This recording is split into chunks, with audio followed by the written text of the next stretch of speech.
এই যে এটা কিন্তু ডিসেবল, তাহলে এই যে দেখুন এনেবল হয়েছে। আসসালামু আলাইকুম ডিয়ার ভিউয়ার, সফটল ইউটিউব চ্যানেলে যে কুয়েরি টিউটোরিয়ালে আপনাকে স্বাগতম। এই ভিডিওতে আমরা দেখব কিভাবে ফর্মের সাবমিট বাটনকে পিকচার সিলেক্ট করার পরে ডিসেবল থেকে এনেবল করা যায়। মূলত এই ভিডিওতে আমরা চেঞ্জ মেথডের ইউজটি দেখব। তো চলুন শুরু করা যাক। শুরুতেই আমি এখানে একটি ফাইল নিয়ে নিলাম, enable submit button.html, control s, save html, enable submit button। ওকে, এখানে সাপোজ আমরা বললাম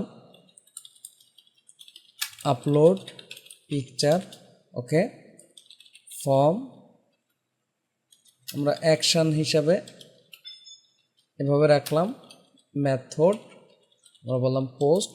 ওকে, আপলোড ফাইল, এটাকে আমরা পিকচার না বলে ফাইল বলতে পারি, কারণ এখানে যে কোনো ধরনের ফাইল হতে পারে। ঠিক আছে, পিডিএফ হতে পারে, পিকচার হতে পারে, অডিও ভিডিও, যে কোনো কিছু হতে পারে। আমরা এখন বলি ইনপুট টাইপ ফাইল। এখানে আমরা একটি আইডি নিয়ে নেই, আইডি হিসাবে আমরা বললাম সফটল, আমাদের চ্যানেলের নাম। এরপরে আমি এখানে বিআর নিয়ে নেই, ইনপুট টাইপ আমরা বললাম সাবমিট, ভ্যালু হিসাবে বললাম আপলোড, আইডি হিসাবে সাপোজ সাবমিট নিলাম বা সাব নিলাম। তারপরে আমরা এখানে প্রথমে কি রাখবো, ডিসেবল অবস্থায় রাখবো, ডিসেবল ইকুয়াল, এটার ভ্যালু দিলেও হয় না দিলেও হয়।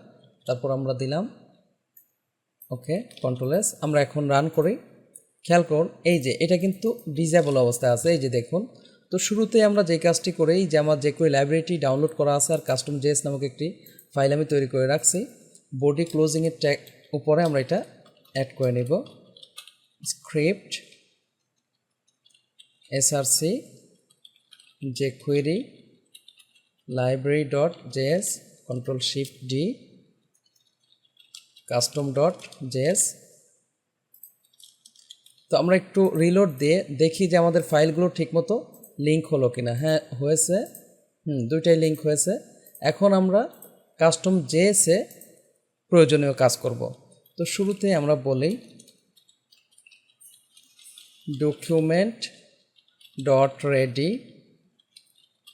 ফাংশন। ওকে, আমরা এখানে বলি হ্যাশ কি আছে শুরুতে আমাদের, এই যে দেখুন সফটল, এই আইডিটা নিয়ে কাজ করব, হ্যাশ সফটল ডট, আমরা যেই মেথডটা এখন ইউজ করব সেটার নাম হচ্ছে চেঞ্জ। ওকে, চেঞ্জ ফাংশন, অ্যানোনিমাস ফাংশন আমাদের লাগবে, এখানে নিলাম। আমরা একটু অ্যালার্ট করে চেক করে দেখি যে আমাদের চেঞ্জে কাজ করছে কিনা। টেস্ট বললাম, কন্ট্রোল এস, এখানে রিলোড দেই, জাস্ট এখানে কিছু একটা আমরা সিলেক্ট করি। হ্যাঁ, এই যে টেস্ট দেখুন চলে আসছে, তার মানে আমার চেঞ্জ কাজ করছে। ঠিক আছে, তো আমি এটি উঠিয়ে দিচ্ছি। এখন আমরা যেই কাজটি করব, এই যে আমার এখানে যে ডিসেবলড আছে এইটাকে আমরা উঠিয়ে দিব। তার জন্য আমরা বলবো, তো যেহেতু আমরা আইডি হিসাবে এখানে কি নিছি সাব, তাহলে এখানে আমরা বললাম hash sub dot remove ATTR, just আমরা বলবো ডিসেবল, কন্ট্রোল এস। খেয়াল করুন এখন যদি আমরা এই যে এটা কিন্তু ডিসেবল আছে, কোনো কিছু সিলেক্ট করি, ধরেন যে পিকচার থেকে আমি পিকচারই সিলেক্ট করলাম, এই যে দেখুন এটা কিন্তু এনেবল হয়েছে। আরেকবার দেখুন, এই যে এটা কিন্তু ডিসেবল, তাহলে এই যে দেখুন এনেবল হয়েছে। আপলোডে ক্লিক করলে এই যে দেখুন এটা এভাবে আসছে। তো এটাকে আমরা আরও একভাবে করতে পারি, যেমন আমি এটা উঠিয়ে দিচ্ছি, ধরে নিন যে আমরা লিখলাম ডকুমেন্ট ডট রেডি, এখানে বললাম ফাংশন। এক্ষেত্রে আমরা বলতে পারি ইনপুট, খেয়াল করুন টাইপ, টাইপ ইকুয়াল আমরা বললাম ফাইল, এরপর এখানে নিলাম চেঞ্জ ফাংশন,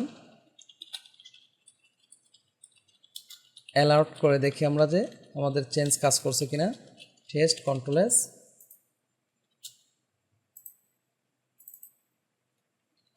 না, আমাদের অ্যালার্ট কাজ করেনি।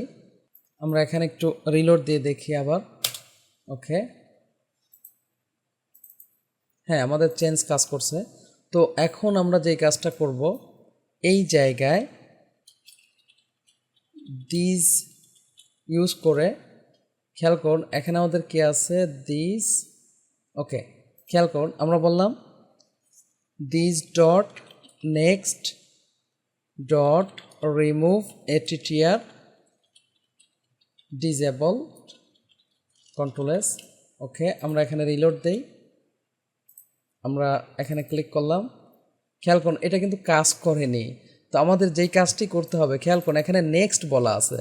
তো নেক্সট বললে যেটা হয় যে এই যে এখানে বিআর যদি থেকে থাকে, তাহলে সে নেক্সট এই বিআর অর্থাৎ এই এলিমেন্টের পরের এলিমেন্ট বা পরের ট্যাগকে সে ধরবে।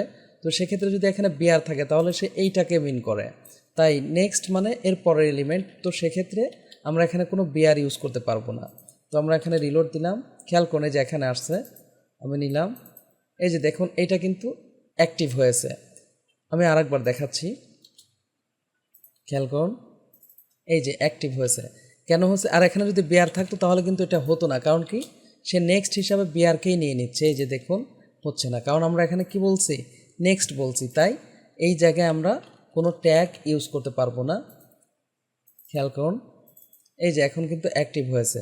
তো আমরা যেই কাজটি করব, যে অ্যাক্টিভ তো হয়েছে, সে ফাইল আপলোড করলে এইটা যেন আবার কি হয়ে যায়, ডিসেবল হয়ে যায়। তাহলে আমরা এখানে বলি নেক্সট, তারপরে আমরা বলবো ডট attr, এখানে ডিসেবলড, কমা আবার আমরা ডিসেবলটাকে দিয়ে দিব কন্ট্রোল এস। এখন যদি আমরা রিলোড দেই, খেয়াল করুন এই যে দেখুন আপলোডে ক্লিক করলাম, আবার কিন্তু ডিসেবল হয়ে গেছে। খেয়াল করুন আগেও হয়েছে, কিন্তু কোনো কারণে এটা এনাবল থাকতে পারে বা ইউজার বারবার এখানে ক্লিক করতে পারে। আশা করি বিষয়টি বুঝতে পারছেন।